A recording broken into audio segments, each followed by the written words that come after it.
Boa noite. Estão todos me ouvindo bem? Eu queria começar agradecendo a essa igreja. É sempre uma alegria receber o amor de Cristo através do amor dos irmãos. E eu fui cuidado de uma forma tão preciosa aqui. Quem teve ontem à noite sabe que eu comecei a tossir no meio, no final. Compraram xarope, compraram pastilha, me deram chá. E hoje eu espero que eu estou melhor. Meu nome é Vinícius Mulson Pimentel, eu sou seminarista pelo Martin Bucer, sou membro da Igreja Batista da Graça, sou editor online do Ministério Fiel e fundador do Voltemos Evangelho. Quantos conhecem o Voltemos Evangelho? Levanta a mão alto para mim, para ter uma ideia. Legal, glória a Deus. Eu estou aqui com a minha linda esposa, Aline, também Pimentel. E eu vim aqui para falar para vocês de uma palavra que a gente cantou hoje. Se foi, deixou o seu povo. Cristo não só se foi e deixou cristãos isolados. Cristo deixou um povo. E se nós amamos a Cristo, nós somos chamados a amar também esse povo. Perdoe-me. Nós somos chamados a amar o povo de Deus. Eu lembro que uma certa vez eu estava numa igreja não tão saudável e Deus começou a me incomodar e eu queria sair da igreja. Quer dizer, Deus começou a me incomodar sobre outro motivo, mas eu queria sair da igreja e Deus começou a me incomodar. Você ama o Evangelho? Você quer voltar ao Evangelho? Você ama Cristo morrendo? Cristo na cruz? Por que então você não vai amar o povo dele? Se você ama a cabeça, como você não vai amar o corpo? Se você ama o marido, como você não vai amar a esposa? Se você ama o pai, como você vai odiar a família? Se você ama o Espírito, como rejeitar o templo do Espírito que é a igreja? E é nisso que eu comecei a entender mais sobre a importância da igreja. Sobre a importância de amarmos e servirmos e buscarmos uma igreja saudável. E foi nisso que eu comecei a encontrar o Ministério Nove Marcas de uma Igreja Saudável de Mark Dever. E encontrei nesse ministério não só que não é uma metodologia, mas propostas bíblicas de como a igreja deve ser segundo a Bíblia. Não segundo o expert tal, segundo o expert tal, mas o que a Bíblia fala sobre a igreja. E Dever então ele elaborou 9 marcas, onde essas marcas são não todas as marcas de uma igreja saudável. Nós vamos ver as 9 marcas e não tem oração. Se eu te falar uma coisa, uma igreja que não ora não é uma igreja saudável. Mas todos aqui concordamos que a igreja precisa orar. Alguém vai falar, não, a igreja não precisa orar? Ninguém vai falar isso. Só que muitas das marcas que Dever quis trazer são marcas que a gente esqueceu. Marcas que a igreja deixou de praticar. E isso ele quis enfatizar. Só que não para manter o escopo limitado, ele pegou 9, e não 50, mas 9. Você pode conhecer bem as 9 marcas se você ler esses 4 livros. 9 marcas de uma igreja saudável é o livro base, onde Dever propõe as marcas, ele explica a base bíblica. Igreja intencional já é uma visão mais prática, como o Dever aplicou essas marcas na igreja local dele, interagindo com os membros, com os outros presbíteros. O livretinho, o que é uma igreja saudável, esse azul, eu acho que se vocês ganharam um cartãozinho, vocês têm aí o e-book.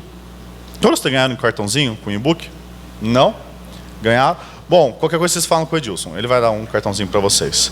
Tem esse e-book gratuitamente que o Ministério Fiel deu para vocês, que é uma versão resumida, mais simples, ótima para ler, para conversar sobre. E o que é um membro de igreja saudável já é uma abordagem mais... Como é que um membro entende essas marcas e aplica? Essa é uma bibliografia básica, se você quiser aprender mais. E o que eu quero fazer aqui é correr, e literalmente correr, sobre essas 9 marcas, e tentar fazer isso em 40 minutos no máximo, Deus me ajude, para a gente poder conversar mais sobre perguntas e respostas. Eu quero fazer essa pergunta para você para começar.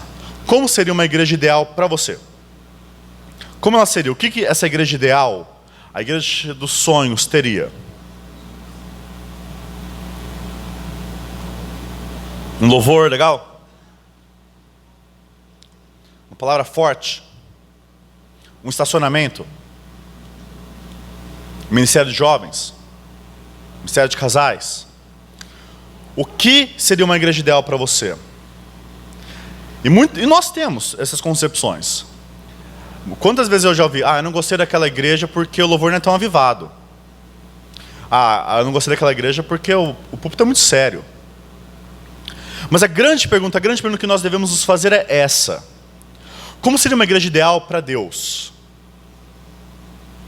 Qual é a igreja que Deus propõe para ser? Porque a igreja é dele. Ele se foi e deixou um povo. O povo não é seu. A igreja não é sua. Cristo é o rei e cabeça da igreja. Cristo é o supremo sábio que diz como a igreja deve ser. Então, antes de tudo, nós tivemos nossas preferências pessoais, que têm o seu lugar. Nós devemos nos perguntar o que a palavra de Deus revela de como uma igreja deve ser.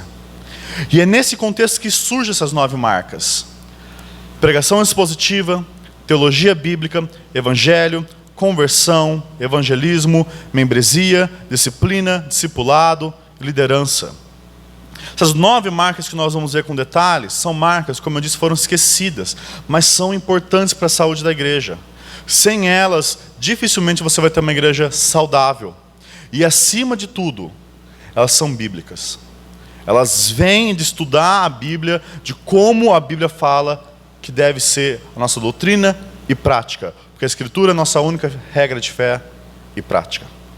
Então vamos tentar voar entre as marcas. A primeira marca é a pregação expositiva. Deve considerar essa primeira e mais importante marca de uma igreja saudável. Por quê? Porque a pregação tem um papel central na vida da igreja.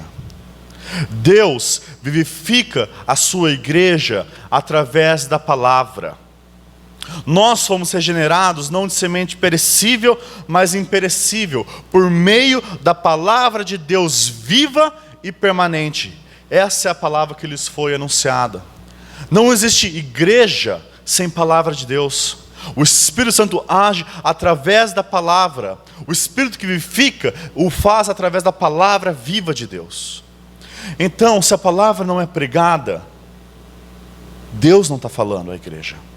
E se Deus não fala, é o homem que fala. E se o homem fala, o diabo pode estar falando dentro da igreja. É por isso que a palavra de Deus é crucial. E a palavra de Deus não só dá vida, como santifica. É pela verdade de Deus que nós somos santificados, nosso Senhor diz. E qual que é a verdade de Deus? É a palavra de Deus. Porque se um pastor chega e começa a expor seus próprios pensamentos, suas próprias ideias, você vai cada vez mais se parecer com quem? Com o pastor. Mas se a palavra de Deus é exposta, se Cristo é exaltado e Cristo fala através da pregação da sua palavra, nós começamos a crescer e nos parecer conforme Cristo. É por isso que a palavra de Deus tem que ser central em nossas igrejas. E é por isso que a reforma mudou a estrutura da igreja. Não mais a mesa da ceia é o centro da igreja. É o púlpito. É a palavra pregada que é o centro que nós nos reunimos. Agora, se a palavra de Deus é a que tem que estar viva, tem que estar no meio de nós, é essa palavra que na pregação tem que ser exposta. E é isso, resumidamente, que é pregação expositiva. A pregação expositiva é simplesmente a palavra ser exposta. A pregação expositiva é quando o ponto principal da passagem bíblica é o ponto principal da mensagem. Esse é um resumo simples de pregação expositiva. O pastor lê a passagem e ele vai explicar qual que é o ponto principal daquela passagem. E isso é aplicado à vida da congregação. Pregação expositiva não é uma pregação tocante. Tem ótimos pregadores como o Washer, que é um pregador muito bom, que já tocou muitos de nós, mas o Washer não prega expositivamente. Significa que ele é um herege? Não, não significa que ele é um herege. Mas significa que a igreja, a dieta regular da igreja, domingo após domingo, não pode ser uma pregação onde o pregador fala aquilo que ele quer mais falar. Porque senão, você vai ter sempre a mesma coisa sendo pregada. E isso acontece. O pastor ele não prega expositivamente, em 5, 10 anos ele vai falar que não tem mais o que pregar. Daí a única coisa que eu penso é, Você já pregou tudo isso mesmo? Tipo, toda essa Bíblia? Então a pregação expositiva não é uma pregação que toca necessariamente a gente. Ela deve tocar, mas não é uma pregação tocante. Também não é a pregação trampolim. Aquela pregação onde o pastor abre o versículo bíblico, depois ele fecha a Bíblia e começa a falar o que ele quer. E a pregação expositiva também não é um comentário acadêmico.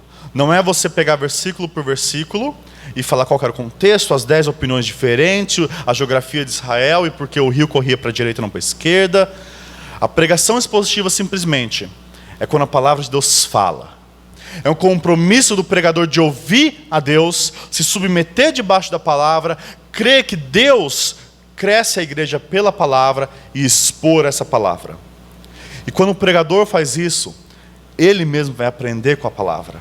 Ele não vai chegar na palavra e usar a Bíblia para falar o que ele quer falar, mas a Bíblia vai falar e ele vai repetir. Isso é pregação expositiva.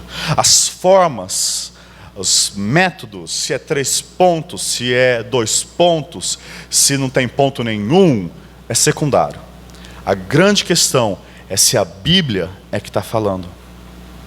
E se a Bíblia então que é central, segunda marca, nós precisamos de uma teologia bíblica.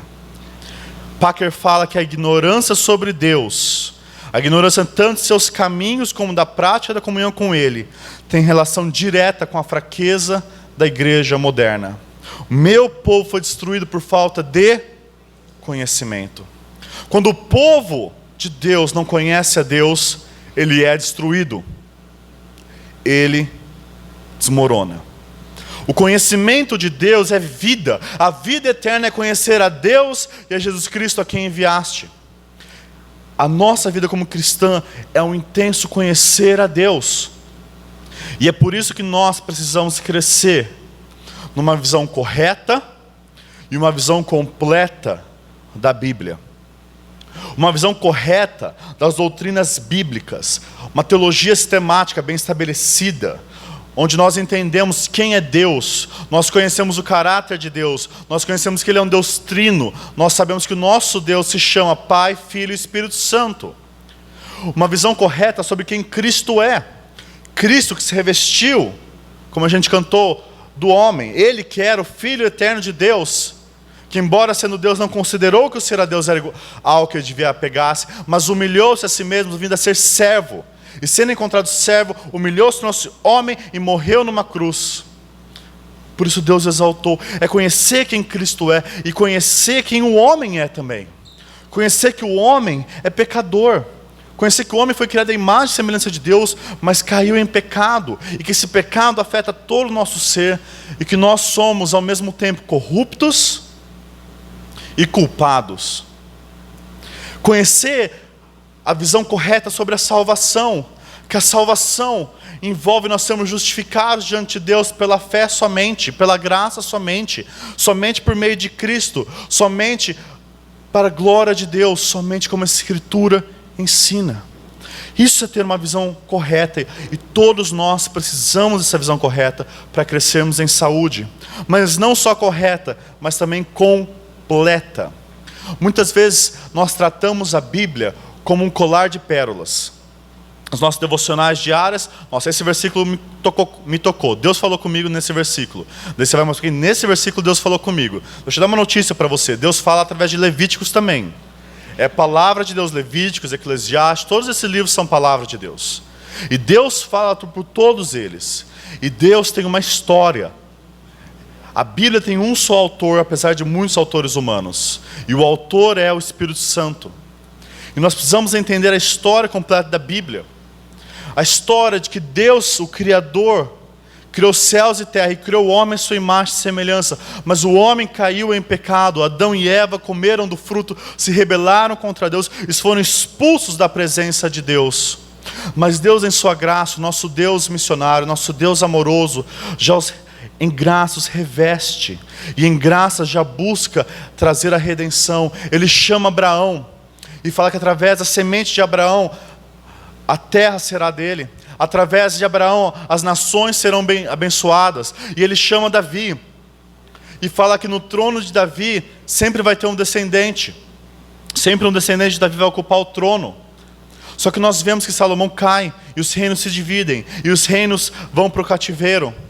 Mas nós sabemos que o descendente de Abraão e o descendente de Davi, conforme Mateus 1 começa, Evangelho de Jesus Cristo, filho de Abraão, filho de Davi, é Cristo. Toda a Escritura aponta para o nosso Salvador. Cada rocha da Escritura, se você revirar, vai estar Cristo. Essa é uma visão completa. Quando nós enxergamos a história da Bíblia e enxergamos ela corretamente. E quando nós entendemos então a mensagem da Bíblia inteira de forma correta e de forma completa, nós entendemos o Evangelho da forma correta. Se eu perguntasse para você, resuma agora o Evangelho em 60 segundos. Agora, o que você falaria?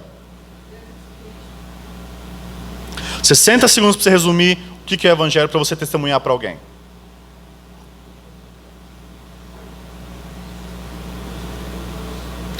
E aqui são 4 palavras que Dever colocou que ajudam-nos a expor o Evangelho.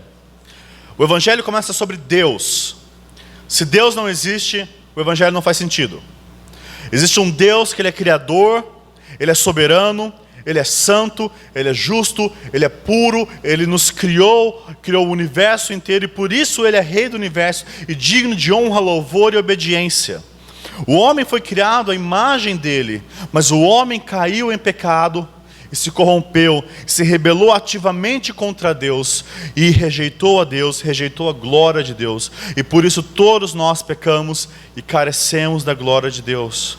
Mas Deus, em sua misericórdia, envia o seu Filho Cristo, perfeitamente homem, perfeitamente Deus, para vir viver uma vida perfeita, morrer uma morte substitutiva em nosso favor e ressuscitar ao terceiro dia, e hoje está assunto aos céus e voltará em glória para julgar vivos e mortos.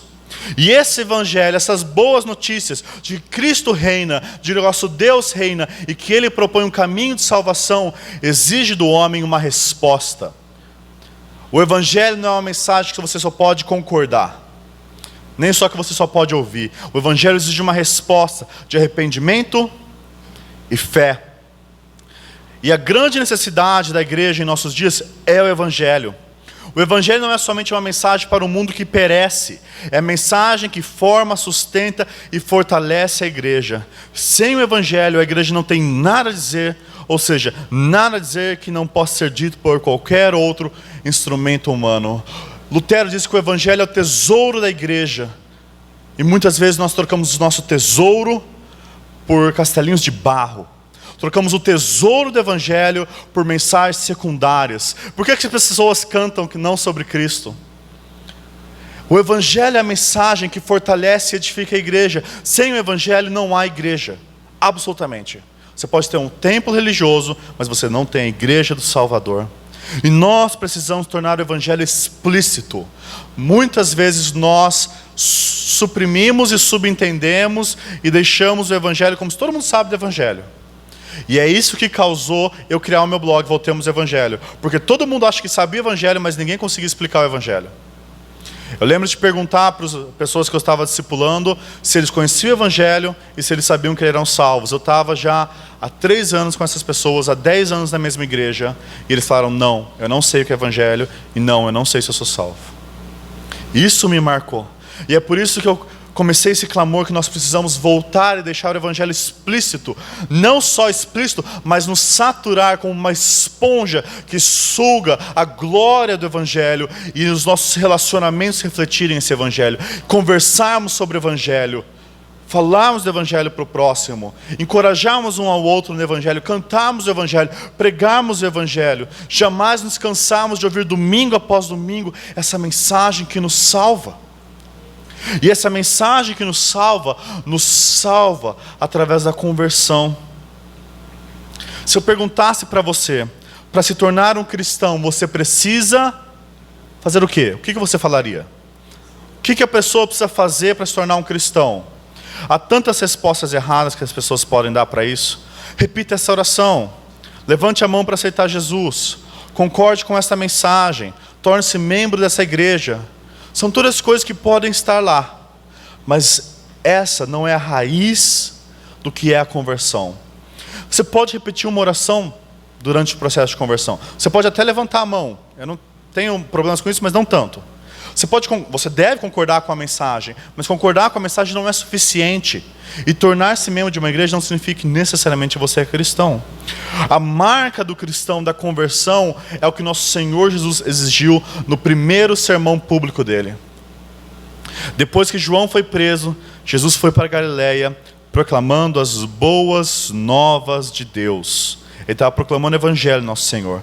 Ele disse o seguinte: o tempo é chegado, dizia ele, o reino de Deus está próximo, arrependam-se e creiam nas boas novas.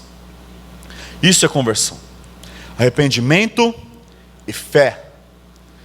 E é tão integrado isso, que em Atos, ele uma hora usa arrependimento, uma hora usa fé, porque os dois não são inseparáveis. Porque a conversão é um processo só, o processo de virar-se do pecado e voltar-se para Deus, se arrepender das obras mortas e crer, abraçar, amar, receber a Cristo como Senhor, Salvador e maior tesouro da sua vida. Isso é conversão. E quando nós entendemos a conversão, nós entendemos que Deus é que dá vida aos mortos, que Deus dá vista aos cegos, que Deus que dá os dons de arrependimento e fé. Nós reconhecemos que Ele é soberano em trazer os homens, mas nós também reconhecemos que é o homem que precisa se arrepender dos pecados, que é o homem que precisa crer. Então nós não confundimos quem faz o quê. Nós oramos para Deus, crendo que Ele é poderoso para salvar, e nós dizemos ao homem com compaixão: arrependa-se e creia, pois hoje é o dia da salvação. E quando nós entendemos isso corretamente, a igreja cresce. Mas quando nós não entendemos o ensino bíblico sobre conversão, a igreja se enche de pessoas que fizeram declarações sinceras em um momento de sua vida, mas não experimentaram a mudança radical que a Bíblia apresenta como conversão. Quando uma igreja não entende conversão, então bodes entram. E quando bodes entram na igreja, as ovelhas sofrem. E quando os bodes tomam o poder, um lobo fica no púlpito. Você pode ter certeza. Quando a conversão é desprezada, essa igreja brevemente vai ser uma igreja doente. E quando a conversão é valorizada, é que surgem os avivamentos. Os avivamentos anteriores começaram com o clamor de Wesley, de Whitefield, de vocês precisam nascer de novo, especialmente em uma sociedade tão religiosa como a nossa. As pessoas precisam entender que elas precisam nascer de novo. E esse entendimento bíblico da conversão modifica o nosso evangelismo. Uma igreja saudável é uma igreja que entende corretamente a evangelização. É uma igreja que entende que é errado não evangelizar. É errado você não orar e interceder por alguém. É errado você não falar do evangelho, que é falta. Não existe maior falta de amor do que não falar do evangelho. Alguém morrer de fome, por grão de mal que é isso, não é um grão tão comparável a pessoa morrer eternamente de fome sem o pão da vida. Nós precisamos entender que sim, precisamos testemunhar com nossas ações sobre o amor de Cristo, mas nós precisamos compartilhar o evangelho. Nós não podemos também delegar para o pastor ou para o seminarista. Não, eles são pagos para evangelizar. A igreja inteira é chamada para cumprir a grande comissão. E nós temos que aprender a evangelizar. Nós não podemos compartilhar um evangelho parcial. Um evangelho que diz Deus te ama. Um evangelho só que diz Jesus quer ser seu amigo. Um evangelho que só diz Deus tem um plano para a sua vida. Todas essas coisas são verdades, mas são parciais. Se o evangelho não conter aqueles 4 pontos que eu passei, é um evangelho picotado. Nosso testemunho pessoal, por mais forte que ele seja, você pode ter abandonado as drogas, os vícios, se convertido astronomicamente, as pessoas viram a diferença em sua vida, glória a Deus, mas a sua vida não é evangelho. A vida de Cristo é o evangelho. A sua vida é um testemunho do evangelho, mas a vida de Cristo é o evangelho. Use seu testemunho pessoal, certamente, fale o que Cristo fez na sua vida, mas mostre para eles o caminho da salvação, que é o evangelho, as boas novas sobre Cristo Jesus. E a apologética, por mais útil que seja, para quebrar as fortalezas do ser humano, ela ainda assim também não é o Evangelho. Não é a nossa mensagem. E nós não devemos tentar manipular ou impor o Evangelho. O Evangelho envolve arrependimento e fé, que são pessoais. Você não pode se arrepender, nem crer pela pessoa, nem forçar ela a se arrepender verdadeiramente. Você forçar a pessoa a levantar a mão para receber Jesus, não é a mesma coisa que a pessoa crer de coração. E quando nós queremos tanto resultados, nós nos guiamos por resultados, nós acabamos diluindo o Evangelho e manipulando as pessoas. Nós precisamos ser fiéis, pregar fielmente o Evangelho e deixar os resultados para com Deus. Nós precisamos simplesmente falar aos não cristãos as boas novas daquilo que Jesus fez para salvar pecadores e rogar que eles se arrependam e creiam. Nós precisamos falar sobre Deus, sobre o homem, sobre Cristo e falar que isso exige uma resposta. E essa resposta é custosa. Deixemos de enganar as pessoas falando para eles, não, vem, se converte, é uma maravilha. Se você é cristão por mais 5 minutos, você já descobriu que a vida cristã é uma vida de luta contra a carne, contra o mundo e contra o diabo. Custa, você precisa tomar a sua cruz. Não iluda as pessoas pregando o Evangelho sem cruz pessoal. Não também prega o Evangelho como se a pessoa simplesmente pudesse crer amanhã. Como se não fosse uma mensagem importante. Essa é a mensagem mais urgente que existe. Nós precisamos clamar sem ser apelativos, manipulativos, mas nós não podemos perder esse fervor de falar para as pessoas, hoje é o dia da salvação, arrependa-se e creia em Cristo Jesus para a salvação. Amanhã é o dia do diabo, hoje é o dia da salvação. E é uma conversão que vale a pena. Por mais que nós tomemos a cruz, andemos com Cristo para a humilhação, nós sabemos que um dia nós reinaremos com Ele em glória. Nós precisamos expor isso às pessoas que estamos evangelizando e também levar em conta que a igreja local é o plano de evangelização de Deus, é o programa evangelístico de Deus. Tira da sua mente o que a gente aprendeu nas últimas décadas sobre evangelismo pessoal. Aquela coisa 1 a 1. Eu e a pessoa com o folhetim na mão, eu vou evangelizar ela, um só ato, eu e ela. Nós somos uma igreja. Cristo disse que o mundo vos conhecereis pelo amor que tendes um pelos outros. Quando o mundo vê a nossa unidade, vê o nosso amor, eles sabem que há algo diferente em nós e nós temos a oportunidade de testemunhar. Envolva as pessoas nas amizades cristãs. Traga as pessoas para o convívio dos seus irmãos em Cristo, mostre que nós somos diferentes como igreja. E leve pessoas para falar do Evangelho junto com você. Essa evangelização precisa se tornar uma cultura em nosso meio. Pare de pensar em evangelismo como uma programação. Não, eu vou evangelizar, vamos todos sair na rua no sábado às 10 horas, parar no semáforo e falar Jesus te ama. Pare de pensar só assim. Isso tem seu papel. Mas mais do que isso, nós precisamos de uma cultura onde falar do Evangelho é normal.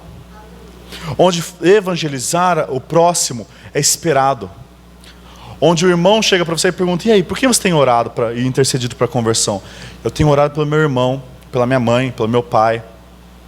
Você quer ir lá em casa para mostrar como é um outro cristão? Precisamos de uma cultura onde o evangelismo é algo normal.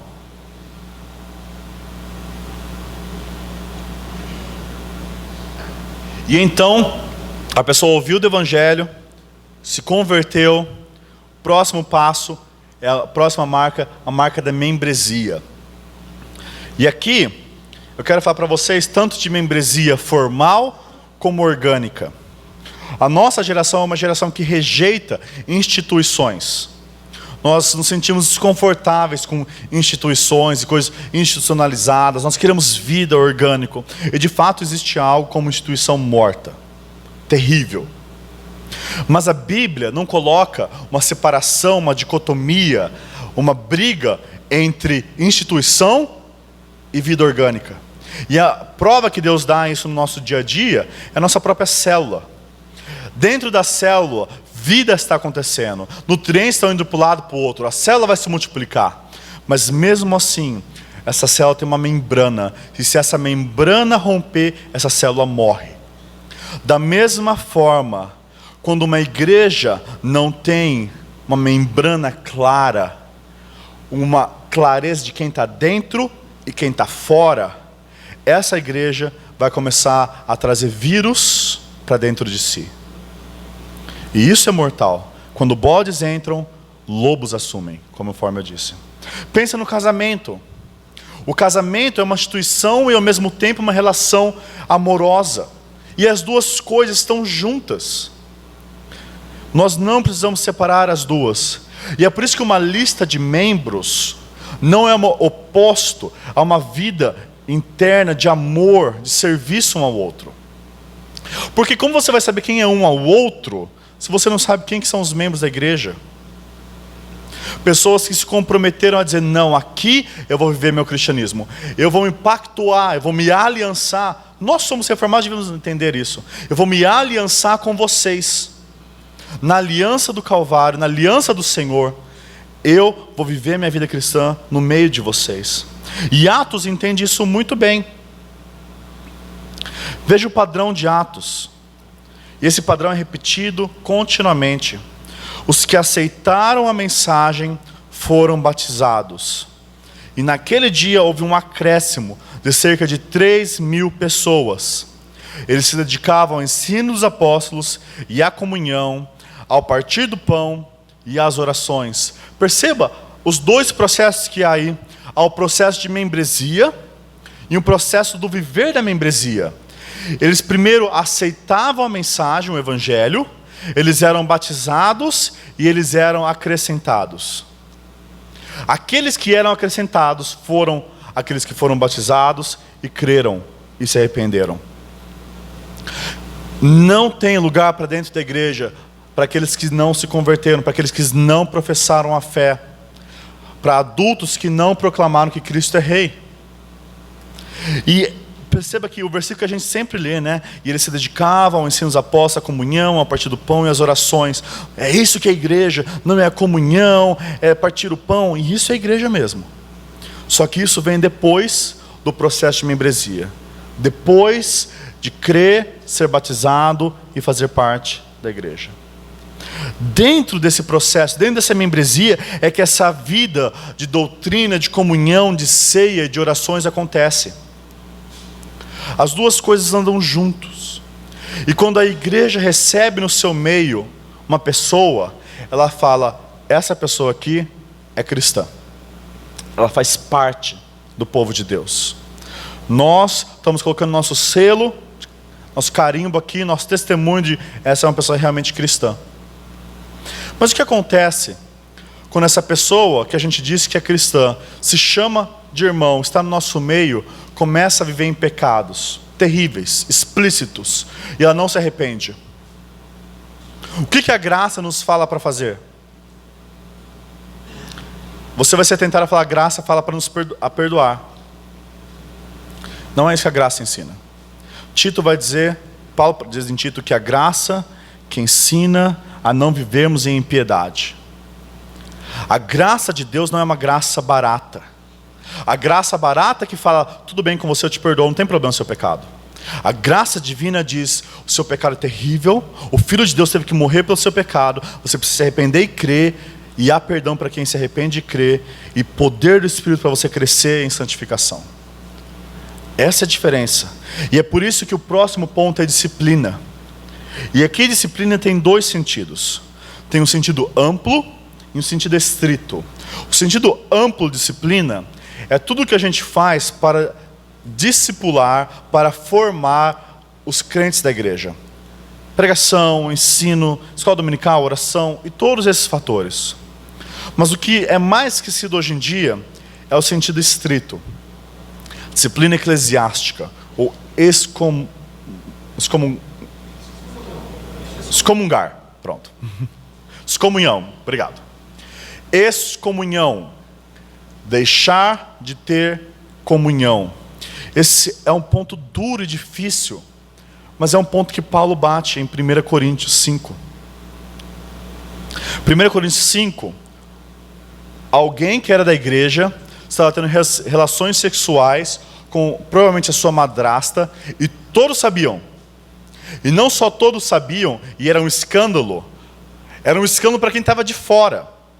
E agora deixa eu resumir como era a igreja de Corinto para você. Na época existia um termo chamado corintianizar. Não tem nada a ver com o time. Corintianizar, sabe o que era? É quando uma pessoa se tornava altamente promíscua. É com um corintianizado. Entendam corretamente. Não sei se tem relação, enfim, eu não sou corintiano. Mas imagina, nessa sociedade altamente promíscua, eles estavam escandalizados com essa relação de um homem com sua madrasta. E Paulo chega com os 2 pés no peito da igreja de Corinto. Ele fala: vocês não sabem que um pouco de fermento faz toda a massa ficar fermentada? Livrem-se do fermento velho para que sejam massa nova e sem fermento como realmente são. E aqui ele baseia tudo isso no Evangelho. Pois Cristo, nosso Cordeiro Pascal, foi sacrificado. Por isso celebremos a festa, não com o fermento velho, nem com o fermento da maldade e da perversidade, mas com os pães sem fermento da sinceridade e da verdade.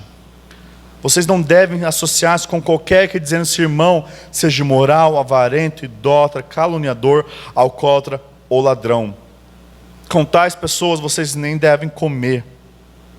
Pois como haverias eu de julgar os de fora da igreja? Não deveis vocês julgar os que estão de dentro? Deus julgará os de fora. Expulsem esse perverso do meio de vocês. Palavras fortes, palavras bíblicas. Está na Bíblia. E Paulo está falando o seguinte: a realidade do Evangelho, de que nosso Cordeiro Pascal foi sacrificado, traz uma nova realidade. A realidade da igreja, que a igreja vive a festa dos pães sem fermento, dos pães asmos. A igreja está vivendo uma época, pegando a sombra do Antigo Testamento, onde fermento, ou seja, maldade e malícia, não tem lugar no nosso meio. Nós vemos uma festa sem fermento. E da mesma forma que no Antigo Testamento, aquele que consumisse fermento durante a festa era para ser expulso do povo de Deus, aqueles que vivem de forma pecaminosa, sem se arrepender, escancarada, devem ser expulsos do nosso meio. Agora, isso é muito complicado e eu sei que eu vou receber várias perguntas sobre isso depois, e podem fazer, sintam-se tranquilos quanto a isso. Mas perceba que Paulo coloca uma pessoa que vive abertamente, sem arrependimento nenhum, como o mundo. Não é um cristão que pecou feio, mas se arrependeu. É alguém que não tem arrependimento. É alguém que é marcado por imoralidade, marcado por infâmia, marcado por maldade e malícia. E Paulo fala para a igreja de Corinto: vocês estão passivos. Ele está vivendo imoralidade e vocês achando que está tudo bem. E esse orgulho e essa passividade deles não é só um problema, era perigosa. Porque você precisa só de um pequeno fermento para levedar a massa inteira. Quando o pecado é aceito no meio da igreja, o pecado se espalha. Quando o pecado é tolerado, o pecado cresce. Não brinquemos com o pecado. E o que eles deveriam fazer? Eles deveriam ter compaixão daquele irmão e chegar até ele e falar: você está em pecado, você está andando como alguém do mundo, você não está parecendo do povo de Deus, se arrependa, creia no Evangelho. Mas eles estavam quietos. Não, a gente é gracioso, a gente é amoroso. E Paulo fala que essa atitude de expulsar aquela pessoa poderia inclusive preservar a igreja, como salvar aquele que estava em pecado. E é por isso que a disciplina eclesiástica é amorosa, porque ela mostra amor pelo mundo. A expulsão da igreja é o último recurso que a igreja tem, de como um todo, 50, 100 pessoas falando: você está em perigo. Alerta. O seu testemunho de vida mostra que você não é cristão. É amor pela igreja porque evita a contaminação e protege as ovelhas mais fracas, que sempre caem no engano do pecado. É amor pelo mundo, porque quando a gente expulsa a pessoa que vive em pecado, sem se arrepender, a gente fala para o mundo, ó, isso daqui não é cristão. E o nosso grande problema hoje da igreja evangélica é justamente hoje. Hoje qualquer pessoa que está dentro da igreja, a gente fala, ó, isso aqui é cristão. Ah, essa pessoa que está no bar, está se embebedando, depois vai para o prostíbulo, fala mal, está cheio de palavrão no falar, mentira, engano, corrupção, sonegação. É essa pessoa que é um cristão? Cristo é assim? Eu não preciso da igreja. O nome de Deus é blasfemado entre os gentios por causa de nós. E é amor por Cristo. Porque quem ama Cristo ama seu povo. E quem ama o povo de Cristo e preserva o povo de Cristo, ama o Senhor. Agora, essa disciplina é algo compassivo, é amoroso, é uma busca amorosa de ganhar o seu irmão, de trazer ele de volta para a fé. Não é um legalismo policial que já foi deturpado tantas vezes. O problema da disciplina eclesiástica é que muitas pessoas deturparam isso e tornaram de uma forma de legalismo, onde o pastor absoluto expulsava da igreja que ele não gostava. Mas não joguemos tudo fora, porque algumas pessoas deturparam o ensino bíblico. A 8ª marca é discipulado e crescimento. Nós temos um terrível problema de colocar quantidade contra qualidade. A Bíblia não tem esse problema. A igreja de Atos crescia em quantidade, crescia em qualidade. As duas coisas não são opostas, mas só uma é prometida. Nos é prometido que nós vamos crescer na graça do Senhor.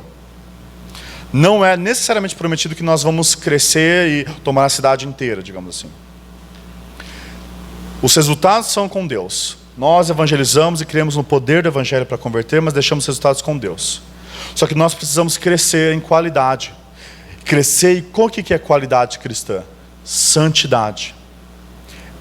Qualidade não é mais programas, qualidade não é mais reuniões, qualidade cristã é santificação, semelhança com Cristo. E como que nós crescemos? Como que uma igreja cresce em qualidade? Praticando todas as marcas que eu falei até agora. Mas uma coisa que eu quero ressaltar aqui, que está em Colossenses 3,16. Habite ricamente em vocês a palavra de Cristo. Ensinem e aconselhem-se uns aos outros com toda a sabedoria e cantem salmos, hinos, cantos espirituais, com gratidão a Deus em seus corações. Como que a palavra de Deus habita no nosso meio? Na pregação? Amém. Mas não é isso que está no texto. O que está no texto? Quando cada cristão, cada membro de igreja entende que ele é chamado para compartilhar, para falar, para aconselhar e para ensinar sobre a palavra de Cristo. Quando é só o pastor que ensina, dificilmente essa igreja vai ser saudável. Uma igreja saudável é uma igreja que tem uma cultura de discipulado, onde é normal você chegar para o irmão e perguntar: como está a sua vida de oração, meu irmão? Posso te ajudar a entender mais a Bíblia? Vamos ler um livro junto? Você está com algum problema? Vem aqui em casa. Vamos andar junto. Vamos conviver a vida cristã junto. Vamos crescer juntos na graça de Deus. E por fim, a última marca, a liderança. Deus deu presentes à igreja. Efésios 4 fala que Cristo, quando ele subiu aos céus, deu dons aos homens. Outra possível tradução é que deu homens como dons. E de fato, pastores e mestres são presentes de Cristo para a sua igreja. Eles são chamados por Cristo para cuidarem da igreja. E eles devem ser qualificados para esse serviço. Você sabe de cabeça quais são as qualificações de um presbítero? De um pastor? Eu sei que a denominação variando vai variar o processo de como a gente elege essas pessoas, ou se tem eleição, mas todos nós precisamos aprender como deve ser um presbítero bíblico, porque nós vamos nos submeter a ele. E quanto eu já vi, eu sou batista, eu já vi tanto isso em igreja batista, meu irmão. Ai, misericórdia. De comissões de seleção de pastores ímpias, essa é a palavra, que não sabem como deve ser um homem de Deus. e selecionam o homem no gogó. E daí você tem um lobo. Porque lobo, meu irmão, é cheio de gogó, cheio de boca e sem caráter nenhum. Nós precisamos conhecer as qualificações em Timóteo e Tito, porque esses homens são chamados para guiar a igreja, para conduzir a igreja em um norte. É por isso que eles pregam de púlpito, para conduzir todo o povo para um ponto só, para ter unidade de fé. Eles ensinam a palavra de Deus que transforma a igreja, e eles protegem a igreja contra lobos e falsificadores. Se a gente põe um lobo em cima do púlpito, é pedir a morte da igreja. E no Novo Testamento, esses líderes são chamados de presbíteros, bispos, pastores, e creio eu de forma intercambiável.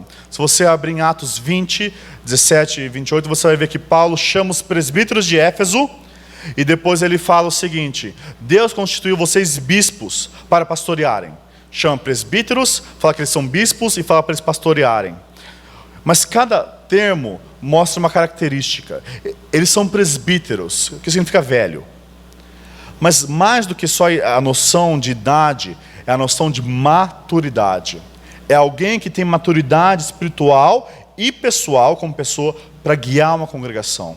Eles são bispos ou supervisores, guias, líderes. E eles são pastores que cuidam e supervisionam. São esses homens que têm que liderar a igreja. E nós devemos valorizá-los. E o padrão novo testamentário é que a igreja local tem que ter uma pluralidade desses homens. Principalmente igrejas batistas, os presbiterianos vêm fazendo isso há tempo. Os batistas fizeram há muito tempo atrás, depois perderam isso. Conselho é tão importante para a igreja. Como é fácil um homem se desviar, e esse homem se desviando descamba a igreja inteira. Igrejas se dividem por causa de um homem, mas quando tem um conselho firme, que cuida da vida do pastor, do pregador, meus irmãos, como é difícil a vida de um pastor. Você se acha uma pessoa fácil? Você se acha uma pessoa simples, fácil? Não, ninguém tem problema comigo, eu sou quase perfeito. Agora imagine que tem 50, 100, 200, 300 igual a você numa igreja. Todos com necessidades diferentes, vidas diferentes, histórias diferentes, problemas diferentes, necessidades diferentes. Isso daí tem que ter um pastor lá, velando por todas essas almas. Valorizem os presbíteros que Deus vos deu. E a Bíblia nos chama, os membros de igreja, a submeter esses líderes.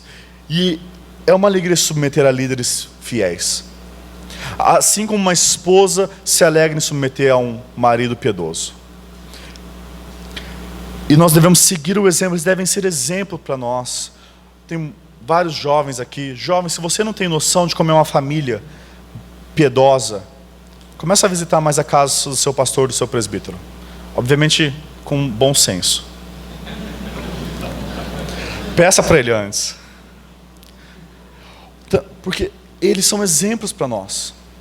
E essa distinção, muitas vezes, de idade é preciosa. Nós precisamos nos relacionar fora do nosso grupinho geracional. Ore por seus pastores. E igreja, expulse os falsos mestres.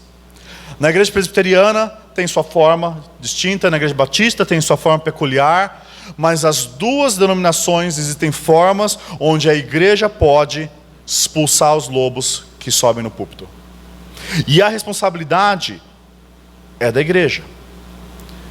2 João 10,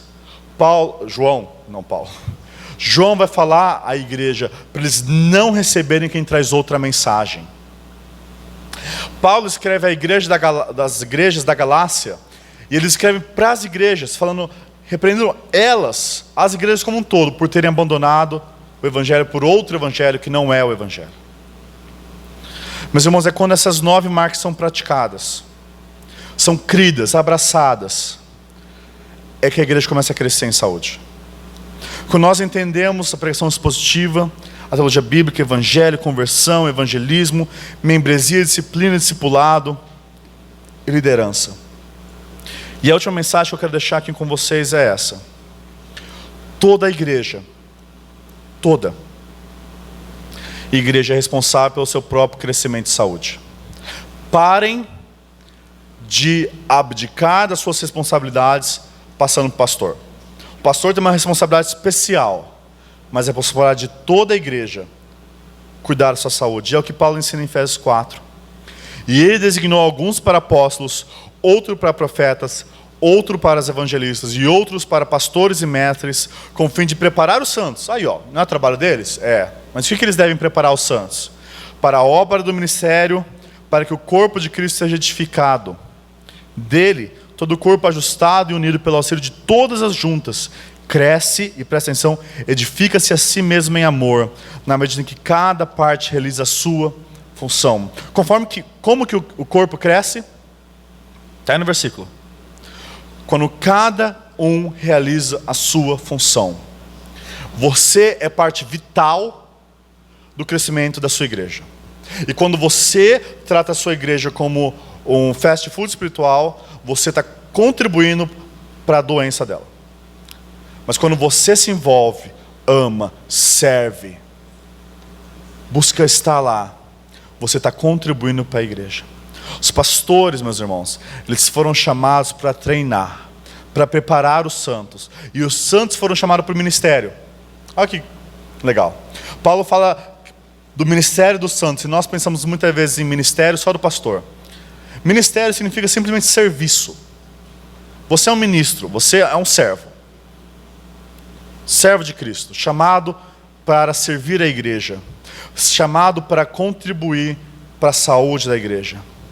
Que todos nós, meus irmãos, possamos entender essas marcas, possamos velar por essas marcas e possamos buscar a saúde da igreja. Porque quem ama Cristo, ama o corpo. Quem ama o Pai, ama a família. E quem ama o Espírito, ama o templo do Espírito. Vamos orar antes da gente passar para a próxima parte?